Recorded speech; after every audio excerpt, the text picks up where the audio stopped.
Ladies and gentlemen, prepare your wallets. IAE event taking place in 7 days. There are going to be a lot of rare ships on sale. How these events work is there's going to be a couple of holes up. You get to walk through it, and the ship manufacturers, which are on show that day, will be selling the ships that you see. Now, there's a massive list put up here on Reddit by Mason Stonewall. We're going to take a look through this list, and obviously this ties into funding. So how does funding look? We'll take a look at that. Drop by the crowdfunding spreadsheet. But first of all, what the hell?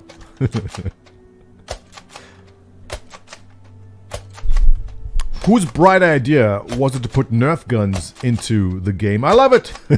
Shooting me in the face. The only thing missing is kind of a sound effect when the Nerf darts hit a target. That'll be cool. But yeah, interesting flair item. Definitely a lot of fun. And this, I believe, sells for $5. If you don't have a subscription, you have to get someone who is a subscriber to buy it for you for $5. If you are a subscriber, check your inventory. You should have these in there right now. All right, let's jump into it. The IAE, this is the Intergalactic Aerospace Expo, this year taking place on Microtech. And a lot of ships for sale. Now the questions are, what should I buy? If you are new to Star Citizen, what is it that you should be looking for? What is it you want to buy?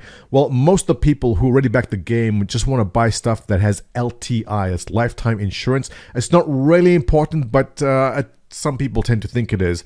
And the trick is that there are going to be small ships for sale. Most likely the one this year is called the Nomad. If this information is correct, this is speculative at the moment. It's going to be a refinery ship called the Nomad, supposedly. And there's also a larger ship that's going to be called the Perseus, which is a gunship. This is unconfirmed. But we'll take a look at what's available here. Now, the trick is, if there is a small ship for sale in concept, that will be sold with LTI. You can then buy that ship and then upgrade it, and that insurance stays with the purchase as you upgrade it higher up. So beginning with this list, a rather extensive one also here. Now everything in green is currently flyable in the game. The stuff in white is not. So the Pioneer, which is the big base building ship, $850. Now these will not be coming with LTI because they're already past concept. They will have a longer insurance. It might be something like, I believe the last export was a 10-year insurance. Correct me if I'm wrong, post below. The retired base model for $150. The Vulcan, which is a repair and rearming ship for $200. The Redeemer for $250. The Nautilus is the mine layer. The Idris, you know. The Javelin, you know. The Crucible, which is a repair ship for $350. The Ranger series. The Nova Tonk for $105. The Ares, Inferno, and Ion. You know, I've got the Inferno. I'm tempted about the Ion. I'm curious about that. I may give it a closer look. The Star Runner, which everyone is excited for. We're actually going to take a look at some stats about the Star Runner. Someone posted here on Spectrum as we reach the end of this video. Stick around for that. The Hercules C2 and the Starliner and the M2 and the A2 and the Hull A. If you are into any kind of trade or hauling as a professional, you plan to do it as a profession, the Hull A is a great entry into that at $60. Hull B is the size up for $90. Hull C, Hull D start getting a bit bigger than that. The Hull E is the big one for $650. That is a massive ship. The Vulture, you know, the Corsair, another one I'm curious about for $215.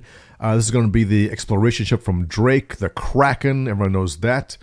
Talon, great little ship. Santok Yai, you know, I'm curious about this one. I'm a big fan of the Car-2L, but it's terrible in combat. Even with the new upgraded hardpoints, I still find it breaks very easily. So I'm very curious about the Santok Yai. I want to see more about that soon. The Merchantman, a favorite, still going for $350, surprisingly, because the Merchantman is looking to be an amazing ship when it comes out in the year 2028.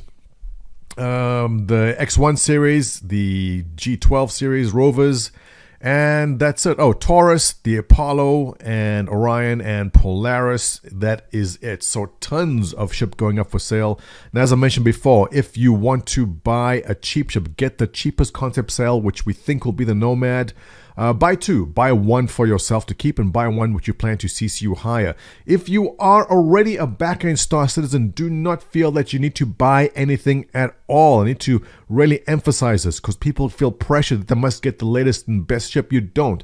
Everything is purchasable in game, and it's very easy in these last couple of patches to go mining and make the money you need to buy almost anything you want in game. So don't feel pressured if you don't stuff. You can always earn it in game, but if you are lazy like the rest of us, then by all means. So this all ties into funding, and looking at the past couple of months, we've had around 3 to 5 million. Last couple of months have been 3 million. And let's take a closer look at what is happening and why this year is going to be a record-breaking year yet again. So here's the year-over-year chart. As you can see, last couple of quarters, every single one breaking new records there. But here is where the really impressive part comes in. And that is that 2020 has been record-breaking in so many ways. The month of May in purple over there, look how big May was compared to every single... The entire year from the beginning was going to break records. So we were asking earlier this year, could we crack 60 million? And at this point, easily... can we do 70 million? It's outrageous at this point in time, after all these years in development, that there's still this much enthusiasm coming into the game. And I remember saying this in previous videos, and I said it back in 2015 and 16. I said that ongoing funding is always a concern. It is an ongoing concern. Can people keep funding this game? Can new people come in and keep funding? Or will older backers still continue to fund the game? Well, we have an answer here. There's definitely a mix of new people coming in, and these IAE events bringing a lot of new people with the free fly, who then go on to buy game packages. So I fully expect us to crack over 60 million very easily. Very curious to see if we get close to 70 million, which is outrageous to think that a game 8 years into development is pulling in this type of crowdfunding. Kudos to CIG and their marketing for making that happen.